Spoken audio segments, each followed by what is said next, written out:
Hello student, स्वागत है आप सभी का आज की एक और नई वीडियो में। आज यहाँ पर हम कक्षा 8 विषय विज्ञान का पेपर देखेंगे। इस वीडियो में हम विज्ञान पेपर के सभी प्रश्नों को देखेंगे और साथ में इन सभी प्रश्नों के उत्तर को भी वीडियो के माध्यम से देखेंगे।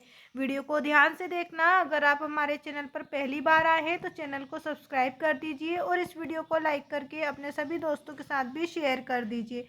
तो चलिए शुरू करते हैं कक्षा 8 विज्ञान का पेपर। राज्य शिक्षा केंद्र मध्य प्रदेश भोपाल अर्धवार्षिक मूल्यांकन 2025-26 विषय विज्ञान कक्षा 8 का पेपर।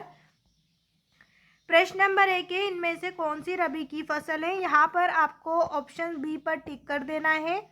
सरसों जो है वो रबी की फसल है। इसके बाद है प्रश्न नंबर 2, मैग्नीशियम का रिबन फीता वायु में जलने पर उत्पन्न करेगा। उत्तर आपका होगा मैग्नीशियम ऑक्साइड, ऊष्मा और प्रकाश।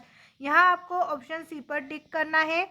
प्रश्न नंबर 4 है, मानव भ्रूण का रोपण कहाँ होता है। मानव भ्रूण का रोपण गर्भाशय में होता है। आपको ऑप्शन ए पर टिक करना है। प्रश्न नंबर 4 है, वह जनन जिसमें केवल एक ही जीव भाग लेता है। जिसमें एक ही जीव भाग लेता है उसे हम अलैंगिक जनन कहते हैं। यहाँ आपको ऑप्शन ए पर टिक करना है। प्रश्न नंबर 5 है, निम्न में से संपर्क बल है। तो यहाँ पर आपको पेशी बल पर टिक करना है। पेशी बल एक संपर्क बल है। इसके बाद है रिक्त स्थान। प्रश्न नंबर 6 में आपसे पूछा है, ईंधन के अपूर्ण दहन से विषैली गैस बनती है। तो यहाँ पर आपको लिखना है CO गैस बनती है। प्रश्न नंबर 7 है, प्रवासी पक्षी सुदूर क्षेत्रों से परिवर्तनों के कारण पलायन करते हैं। तो यहाँ पर हम लिखेंगे जलवायु परिवर्तन के कारण पलायन करते हैं। प्रश्न नंबर 8 है, मेंढक में टेडपोल से वयस्क में रूपांतरण कहलाता है। तो यहाँ पर आपको लिखना है काया पलट। अगला प्रश्न है प्रश्न नंबर 9, किसी चुंबक का उत्तरी ध्रुव दूसरे चुंबक के उत्तरी ध्रुव को करता है। तो यहाँ बच्चों आपको लिखना है प्रतिकर्षण करता है। इसके बाद है प्रश्न नंबर 10, सामान से लदी ट्राली को चलाने के लिए हमें उस पर पड़ता है। तो यहाँ पर आपको लिखना है बल लगाना पड़ता है। इसके बाद यहाँ पर प्रश्न है अति लघुत्तरी प्रश्न। ये प्रश्न 2 नंबर का है। यहाँ पर हम देखेंगे प्रश्न नंबर 11, रबी की फसल किस ऋतु में उगाई जाती है। कोई 2 फसलों के नाम लिखिए। उत्तर यहाँ पर आपको दिया हुआ है। रबी की फसल शीत ऋतु में बोई जाती है। इन फसलों की बुआई अक्टूबर दिसंबर में और कटाई मार्च अप्रैल में की जाती है। गेहूं, जौ, चना और सरसों रबी की प्रमुख फसलें हैं। इसके बाद है प्रश्न नंबर 12, सीमा की मां ने सुनार से अपनी चांदी की चूड़ी सोने की परत चढ़ाने को कहा। सुनार ने किस क्रिया द्वारा चूड़ी पर सोने की परत चढ़ाई होगी, लिखिए। यहाँ पर हम उत्तर लिखेंगे सुनार ने विद्युत लेपन क्रिया द्वारा चूड़ी पर सोने की परत चढ़ाई होगी। यह ऐसी क्रिया है जिसमें विद्युत धारा का उपयोग किया जाता है। इसके बाद है प्रश्न नंबर 13, दहन के लिए किस गैस की आवश्यकता होती है। दहन के लिए ऑक्सीजन गैस की आवश्यकता होती है। इसके बाद है प्रश्न नंबर 14, किन्हीं 2 राष्ट्रीय उद्यानों के नाम लिखिए। उत्तर है भारत के किन्हीं 2 राष्ट्रीय उद्यान के नाम जिम कॉर्बेट राष्ट्रीय उद्यान और काजीरंगा राष्ट्रीय उद्यान है।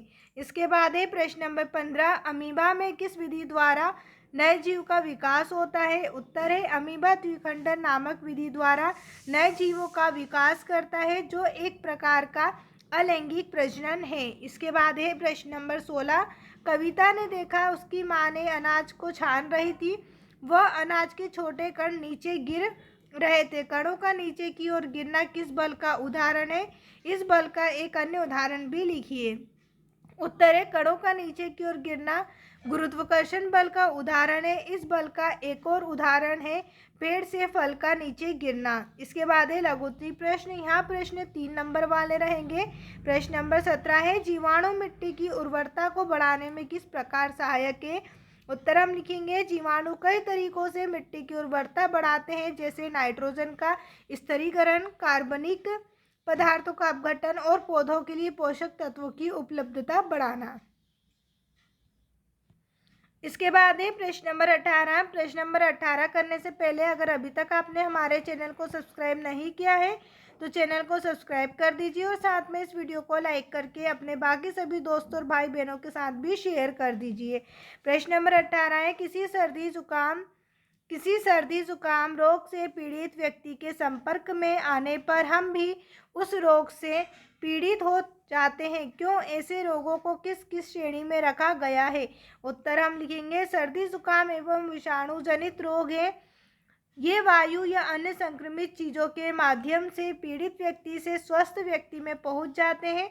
यही कारण है कि हमें सर्दी जुकाम हो जाता है। इस प्रकार के रोगों को संक्रामक रोगों की श्रेणी में रखा जाता है। अगला प्रश्न है 19 रेड डाटा पुस्तक क्या है? लिखिए। रेड डाटा बुक एक सार्वजनिक दस्तावेज है। इसमें पौधों, जानवरों और अन्य दुर्लभ और लुप्त प्राय प्रजातियों की जानकारी होती है। अंतर्राष्ट्रीय प्रकृति संरक्षण संघ IUCN द्वारा इसका रख रखाव किया जाता है। इसके बाद अगला प्रश्न है यहाँ पर प्रश्न नंबर 20 लैंगिक जनन तथा अलैंगिक जनन में क्या अंतर है? इनके दो उदाहरण लिखिए। तो यहाँ पर हमने अलैंगिक जनन और लैंगिक जनन के अंतर लिख रखे हैं और साथ में इनके दो उदाहरण भी लिखे हुए हैं। आप इसका स्क्रीनशॉट ले लीजिए या फिर अपने कॉपी में से नोट डाउन कर लीजिए। इसके बाद प्रश्न नंबर 21 है कायांतरण किसे कहते हैं? उत्तर कायांतरण एक जैविक प्रक्रिया है जिसमें किसी जीव के अंडे से निकलने के बाद उसके शारीरिक रूप से संरचना और कार्यों में बड़े बदलाव आते हैं। इल्ली से तितली बनना और टेडपोल से मेंढक बनना इसके सामान्य उदाहरण हैं। इसके बाद है प्रश्न नंबर 22 एक औजार बनाते समय कोई लोहार लोहे के गर्म टुकड़े को हथौड़े से पीटता है। पीटने के कारण लगने वाला बल लोहे के टुकड़े को किस प्रकार प्रभावित करता है? यहाँ पर हम उत्तर लिखेंगे हथौड़े से पीटने के कारण लगने वाला बल लोहे के गर्म टुकड़े के आकार को बदल देता है जिससे लोहार उसे वांछित आकार में ढाल पाता है। गर्म होने पर लोहा अधिक लचीला हो जाता है और इस बल के कारण वहाँ फैलता और विकृत होता है। इसके बाद आगे दीर्घोत्तरी प्रश्न है। यहाँ प्रश्न 5 नंबर का है। प्रश्न नंबर 23 यहाँ पर आपसे पूछा है मिट्टी की उर्वरता बढ़ाने के लिए कौन कौन से तरीके उपयोग में लाते हैं? विस्तार पूर्वक वर्णन कीजिए। उत्तर है मिट्टी की उर्वरता बढ़ाने के लिए जैविक खाद, हरी खाद, फसल चक्र जैसे जैविक और टिकाऊ तरीके अपनाए जाते हैं। इसके अतिरिक्त संतुलित रासायनिक उर्वरकों का उपयोग भी मिट्टी की उर्वरता बढ़ाने में मददगार होता है। अगला प्रश्न है प्रश्न नंबर 24 पेट्रोलियम के विभिन्न घटकों के नाम तथा उनके उपयोग लिखिए। यहाँ तो उनके घटक हमने लिखे हुए और उपयोग तो आप चाहें तो इसका स्क्रीनशॉट ले लीजिए। अब इसके बाद प्रश्न नंबर 25 है दहन के समय मोमबत्ती ज्वाला के साथ जलती है किंतु कोयला नहीं, क्यों? कारण स्पष्ट कीजिए। उत्तर है मोमबत्ती ज्वाला के साथ जलती क्योंकि दहन के दौरान मोम वाष्पीकृत होकर गैस के रूप में जलता है। कोयला ज्वाला के साथ नहीं जलता क्योंकि यहाँ दहन के दौरान वाष्पीकृत नहीं होता, इसके बजाय यहाँ सीधे ठोस रूप में जलता है। प्रश्न नंबर 26 है यौवनारंभ के समय कौन होने वाले शारीरिक परिवर्तनों का वर्णन कीजिए। उत्तर है यौवनारंभ के दौरान लड़के और लड़कियों दोनों में शरीर में कई शारीरिक परिवर्तन होते हैं जैसे कि ऊंचाई में तेजी वृद्धि, त्वचा का तेली होना, मुहासे निकलना। इसके अलावा लड़कियों में मासिक धर्म शुरू होना जबकि लड़कों में आवाज़ का भारी होना और दाढ़ी मूंछ आना शामिल है। उम्मीद है दोस्तों आपको हमारी ये वीडियो पसंद आई होगी। अगर अभी तक आपने हमारे चैनल को सब्सक्राइब नहीं किया है तो चैनल को सब्सक्राइब कर दीजिए और साथ में इस वीडियो को लाइक करके अपने सभी दोस्तों के साथ भी शेयर कर दीजिए। वीडियो देखने के लिए आप सभी का धन्यवाद।